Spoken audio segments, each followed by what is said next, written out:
কলমচৌড়া থানার অন্তর্গত রহিমপুর গ্রাম পঞ্চায়েতের অন্তর্গত উত্তরপাড়া গৌরাঙ্গলা এলাকায় চাঞ্চল্যকর পরকীয়া কাণ্ড ঘটেছে।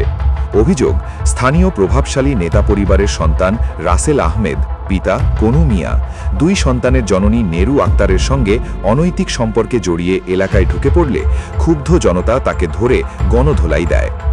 স্থানীয় সূত্রে জানা যায়, গত বুধবার গভীর রাতে রাসেল আহমেদ নেরু আক্তারের বাড়িতে গোপনে প্রবেশ করে। বিষয়টি টের পেয়ে এলাকার কয়েকজন যুবক ঘটনাস্থলে গিয়ে দুজনকে আপত্তিকর অবস্থায় দেখতে পায়। সঙ্গে সঙ্গে তারা রাসেলকে আটক করে প্রচণ্ড মারধর শুরু করে। পরে খবর পেয়ে আরও বহু মানুষ জড়ো হন এবং ঘটনাটি ঘিরে তীব্র উত্তেজনা ছড়িয়ে পড়ে পুরো রহিমপুর উত্তরপাড়ায়। পরবর্তী সময়ে কলমচৌড়া থানায় খবর দিলে পুলিশ ঘটনাস্থলে গিয়ে পরিস্থিতি নিয়ন্ত্রণে আনেন। পরে এলাকাবাসী রাসেলকে কলমচৌড়া থানার পুলিশের হাতে তুলে দেয়। কিন্তু এখানেই শেষ নয়।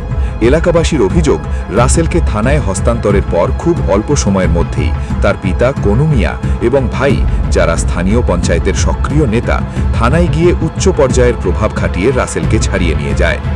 একজন স্থানীয় প্রবীণ নাগরিক ক্ষোভ প্রকাশ করে বলেন, আমরা সাধারণ মানুষ হলে পুলিশ কয়েকদিন থানা হেফাজতে রেখে দিত, কিন্তু নেতার সন্তান হওয়ার সুবাদে ওকে 1 ঘন্টার মধ্যেই ছেড়ে দিল।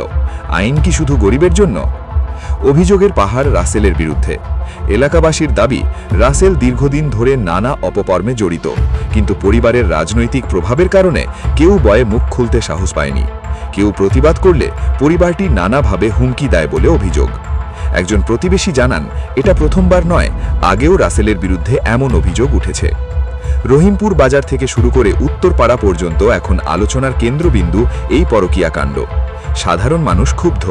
অনেকেই বলছেন, আইন সবার জন্য সমান না হলে সমাজের ন্যায় বিচার থাকবে না। নেতার পরিবার মানেই ছাড় পাবে আর সাধারণ মানুষ মরবে, এটা চলতে পারে না। এলাকাবাসীর একাংশ প্রশ্ন তুলেছেন। কলমচৌড়া থানার ভূমিকা নিয়েও সন্দেহ আছে। তারা জানতে চান, যদি পুলিশ নিরপেক্ষভাবে কাজ করত তাহলে নেতার ছেলের বিরুদ্ধে প্রয়োজনীয় আইনানুগ ব্যবস্থা নিত, কিন্তু এখানে যেন ক্ষমতার প্রভাবে সবকিছু চাপা পড়ে গেল। ঘটনাটি সমাজে গভীর প্রতিক্রিয়া সৃষ্টি করেছে। অনেকেই সামাজিক মাধ্যমে ক্ষোভ উগড়ে দিয়ে বলছেন, যদি রাজনৈতিক প্রভাবই আইনের উপরে উঠে যায় তাহলে সমাজের নৈতিকতা বলে কিছু থাকবে না। স্থানীয় কিছু সমাজকর্মী ইতিমধ্যে জেলা প্রশাসনের কাছে লিখিত অভিযোগ জানানোর প্রস্তুতি নিচ্ছেন। রহিমপুরের এই ঘটনাটি শুধু একটি পরকীয়া কাণ্ড নয়, এটি ক্ষমতার অপব্যবহার ও আইনের বৈষম্যমূলক প্রয়োগের জ্বলন্ত উদাহরণ হিসেবে সামনে আসছে।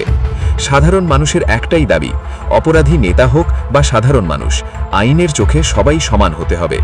ডিডি রিপোর্ট, প্রতিবাদ নিউজ।